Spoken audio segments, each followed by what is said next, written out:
I'm Kimberly Oswalt, and I'm here with Anna Marchant. She is a student at Boise State University who is majoring in social work. And today we're going to hear some more from her on the topic of child sexual abuse. So can you tell us a little more about that, Anna? Yeah, I would love to. I am currently completing an internship under the Elmore County prosecutors, and what that entails is me shadowing the victim's advocate who works for the courthouse, and it's been a really good experience.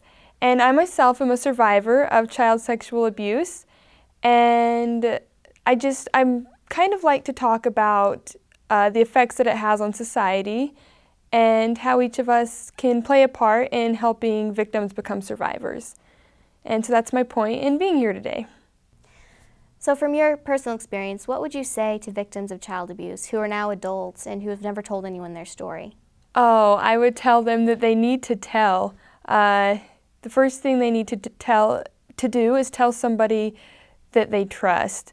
I know I didn't tell for 3 years what had happened to me, and when I did, things weren't easy. The court process is very vigorous on victims, and there are times when I wondered if it was worth it, if I should have told, but looking back, I'm very glad that I did, and it's very freeing. And even if it's been years and years and years, by telling and telling your story and your experiences, you, in a certain sense, you gain a lot of empowerment and a lot of freedom. And so I would tell victims who are adults now to open up and, if possible, report to law enforcement and to get the help they need to heal, even though it's been a long time. Healing is possible, I believe. Just so your audience can have a better understanding of where you're coming from specifically, would you mind telling us a little bit about your experience with child sexual abuse? Yes. When I was 14, I was molested over a period of time by my 9th grade science teacher. He was a good family friend, and I knew him very well, obviously. He was a prominent member of our community. I grew up in a small Mormon community, and he held, power of authority within our church, and so a lot of people looked up to him. And this made it really difficult when I finally did tell. It made it hard for a lot of people didn't believe me because he seemed like such a nice man, a good man. But that's, in short, that's kind of my story in a nutshell, my experience with sexual abuse. So do you think it's possible for children who have been sexually abused to find healing apart from licensed therapists and counselors? No, I don't actually. I think when there's a problem, it needs to be fixed, and there's a proper way to fix it. After a child or anybody has gone through something traumatic, they need to get the proper medical attention and the psychological attention that they need. And even adults who are struggling with effects of child abuse from the past, there's no shame in getting the help that you need and in talking to counselors who are licensed and qualified to work with victims of sexual abuse. I went through a couple counselors that weren't very good and kind of made my situation a little bit worse until I realized that there were therapists who specialize specifically in sexual abuse, and this helped me a lot. Without this help, there's no way I could have healed to even in a small degree. It's similar to having a broken leg. It doesn't get better or it doesn't heal the right way unless you receive the proper attention. So no, I don't think it's possible to heal completely without the proper psychological help.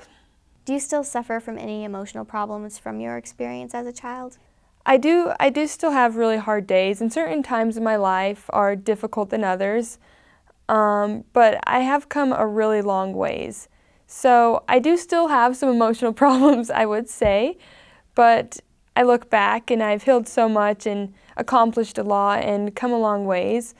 I used to be bulimic for a long time, but that's gone and passed. And there are still times, for example, days when I have a really poor self-image, but I know that I have the resources available I need if I need attention or if I need help, and so I utilize those. Okay. Do you feel like we live in a society that is hostile towards victims of child sexual abuse? To an extent. In a sense, I think that we're lucky to live in the United States and the Western world. We're kind of, I think, a little bit more advanced in regards to our knowledge about the matter of child sexual abuse. However, we still have a long ways to go. I think certain cultures within our part of the world are a little bit naive to the realities of sexual abuse. Again, the court system is very vigorous on victims.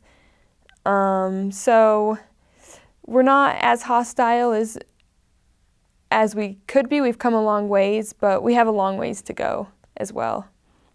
Now we're going to hear a little bit more from Anna on the topic of child sexual abuse.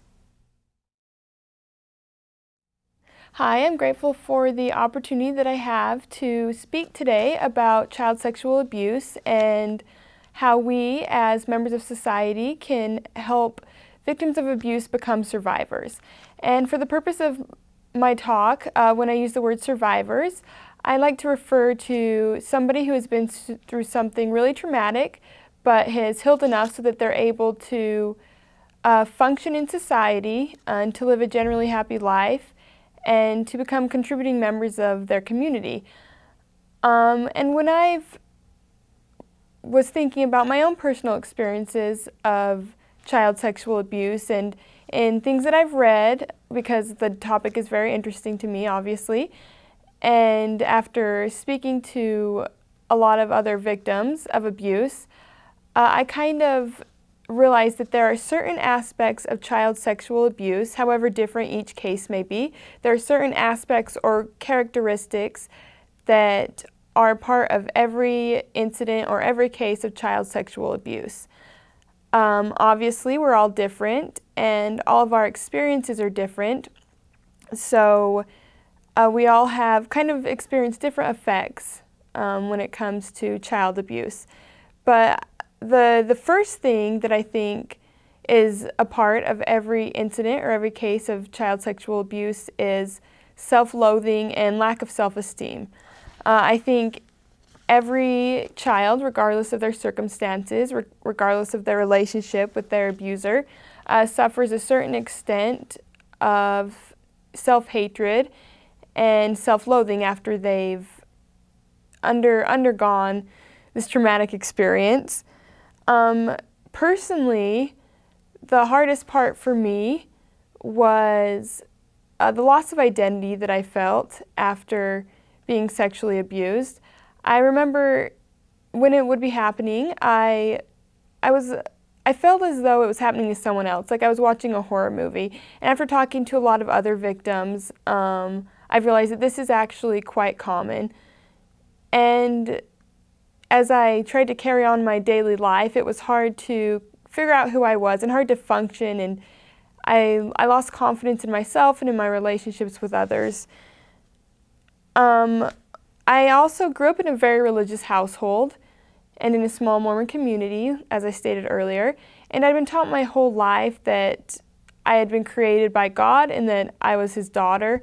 And I remember after it happened, thinking that that could not be true, that I was ruined, and I remember believing that I would never be the same.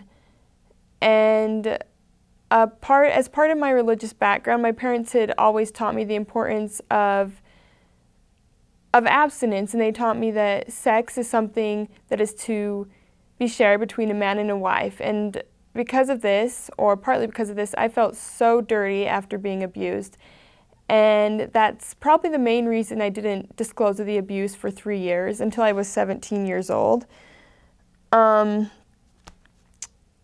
Also, after being abused, I remember thinking back to an experience I had had when I was 11 or 12. I was part of a church youth group in my community.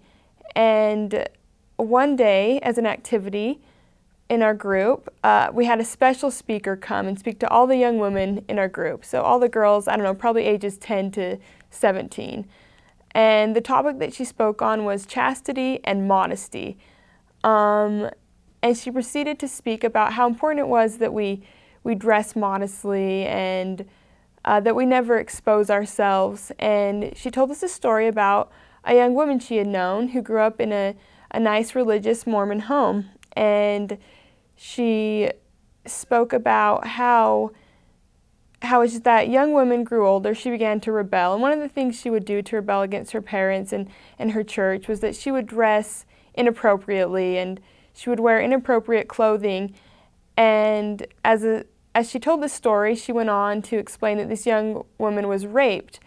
And she told us that if we obey all the commandments, unlike this girl who was dressed immodestly and who wasn't doing what she was supposed to be, if we ourselves did not follow that path, and if we obeyed all the commandments and dressed modestly and lived our lives the way we should, that these things would not happen to us. And in short, she was telling us that many times when young girls are raped, it is their fault.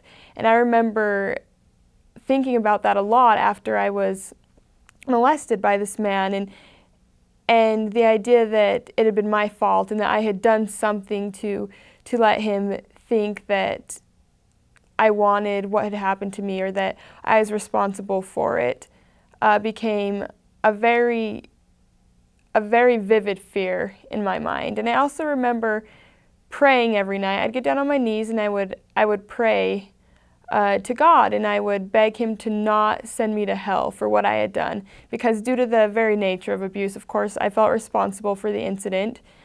And I would beg Him to, if He would just let me die and not send me to hell, that's all I would ask for. And I contemplated suicide a lot those first couple years afterwards, during my high school years. But I could not think of a way to end my life without victimizing my family and bringing shame to my family. I would try to think of ways to make it look like an accident, but no matter what scenarios I would go through in my mind, there didn't seem to be a way that I could pull it off, that I could make it look like an accident or not hurt somebody else by ending my life. And looking back, I'm so grateful that I didn't, because I'm very happy and I'm very grateful to be where I am today.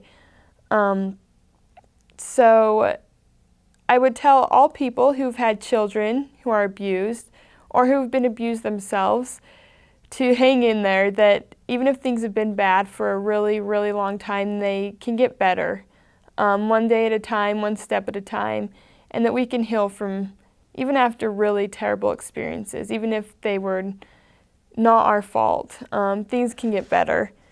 After I told about the abuse when I was 17, 3 years after it happened, things very slowly started to get better, right after I didn't think that they would. But after I got the help that I needed and the support from my parents and my family and professional help, I was slowly able to set goals that helped me. However, there were a few times after I told where I did take a few steps back. And it's very discouraging, but very normal. That's kind of how life goes, 2 steps forward, 1 step back. And I've learned that if I just take it one day at a time and I concentrate on how far I've come and not how far I have left to go, things will get better. And as members of a community, we can help victims become survivors by supporting them, by supporting legislation that aids in funding that provides help for victims of child sexual abuse. As parents, it's important to be educated on the signs and symptoms of sexual abuse and the way in which we can help our children heal. It's important that as members of a community we are sensitive, that we don't treat child abuse victims any differently, that we treat them as normal kids who've gone through something traumatic, that we're sensitive towards their needs and their feelings and their past experiences, but that we recognize the fact that they're normal kids and that they want to be like everybody else. And I had both good and bad experiences in that sense. after my abuser was acquitted, unfortunately, he didn't go to jail, he didn't face consequences, but he did go to trial and he was acquitted. And the week after his acquittal, a woman in our community wrote an article in the local newspaper. And in the article, she wrote about what a terrible person I was for saying these things and bringing these charges against this man. And she ended her article with the statement, "This girl will be known as a liar and a troublemaker in the community she grew up in for the rest of her life." And that was so devastating for me. Aside from the actual abuse itself, I think that experience was the most traumatic, and it sent me back so many steps. And so as members of a community, I think most of us out there have the sense and the knowledge to know that you obviously don't print something like that in a newspaper. But as members of a community, we need to realize that the things we say and the things we talk about really have an effect on victims who have been through really terrible experiences. So now that I've talked about self-loathing and the self-hatred and the loss of self-esteem that victims go through, I'd like to talk about the second characteristic that I think always accompanies child sexual abuse, and to me it's probably the most devastating, and that is the destruction of important relationships. And this is such an important aspect to understand because abusers are very good at what they do. They know how to take a vulnerable child and make them even more vulnerable. And in my particular case, or in my particular experience, my abuser was very good at grooming. At the time the abuse was going on, my family was going through a very difficult time. My parents were separated. I'm the middle of 5 kids. My brother had just left for school, and so it was kind of a hard time for our family.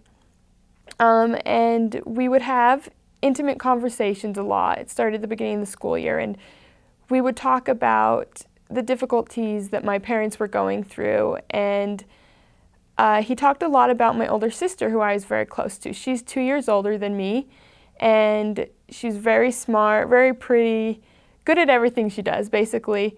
And he used that against me a lot, and he kind of managed to convince me that my parents loved her more than me because she was smarter than me. And she is really smart. I know Forbes magazine puts out their list every year of the smartest women in the world, but they're wrong. My sister should be at the top. But he used that against me because at that point in my life, I wasn't a very good student. I had really low self-esteem. I don't know if you've ever watched the movie Princess Diaries. The main character on there, she's a super awkward 15-year-old girl and doesn't know how to do her hair or makeup. Most of the time kind of wants to crawl under a rock and disappear. That was me at the age of 14, if you can imagine. So I was the perfect target for an abuser at this point in my life. He also talked to me a lot about God and about our church. And because it was kind of a confusing time in my life, I did think about God a lot. And again, like I said, I grew up in a small Mormon community, and he held a position of authority, a high position of authority within our church and therefore our community. And so I trusted him a lot. And he told me that if I ever told anybody about what was going on, that I would be excommunicated from the church. And in my religion, that's the religion I grew up in, that's a very big shame. It brings shame to your family. It's the worst kind of disciplinary action that can happen as far as the church goes.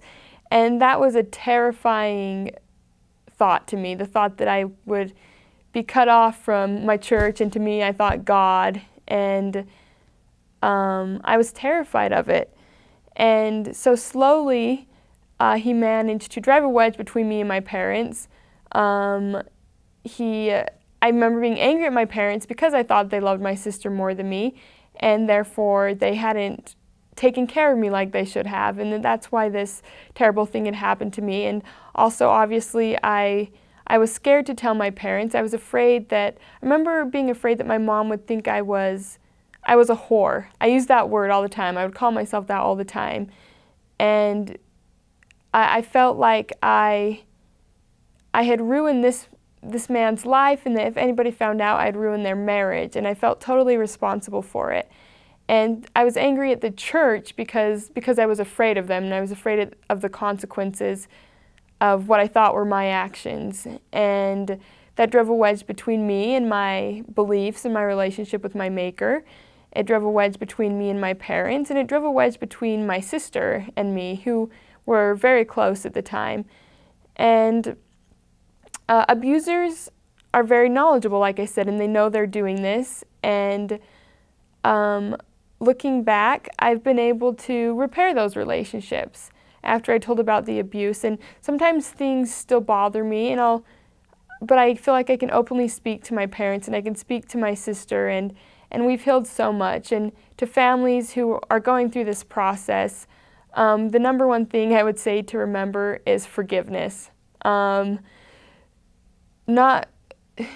child who is abused is not the only one who is negatively affected from the actions of the abuser. It's very stressful on a family.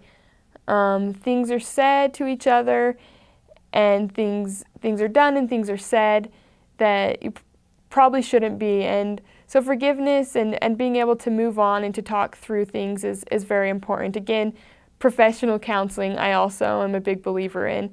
It can help repair relationships and help members of families talk things through.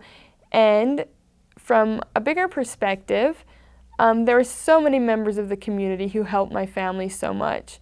My parents had a few really close friends who they called up when they were having bad days. When I go home, there are still people who I know genuinely care about me and who want me to be happy and who want me to succeed. And if you have friends or know anybody whose child is going through this, or who are undergoing the court process, it can be really tiring to be there for them all the time, but I promise it is not in vain. It does make a difference, and it does help the world become a better place. The third aspect of child sexual abuse that I'd like to talk about is the lack of closure that victims of sexual abuse feel. Of all the three categories that I've talked about, I think this is the one where I still have a long ways to go. The hardest part for me is probably the fact that my abuser was acquitted, that he didn't spend a day in jail, that he was tried by a jury of his peers, and that they deemed him not guilty. And it's a really lonely feeling, and after I've talked to other survivors of sexual abuse, this is very common. It's very difficult knowing that you and your abuser are the only ones who were there and who know exactly what happened, and that the two of you are the only ones that know the full story, and that it's your word against theirs. And so it's very isolating. Abusers tend to isolate, and it's a very difficult thing. I remember at times I felt like nobody believed me. That was reiterated after Renee Wells published her article in the newspaper. But looking back, I'm so grateful for the support system that I did have. I remember feeling, while I was going through the trial and charges were being pressed and the community was starting to find out about what I was saying had happened, I remember feeling like my family's circle of friends in the community was slowly dwindling, and that people who were behind us and supported us was slowly dwindling.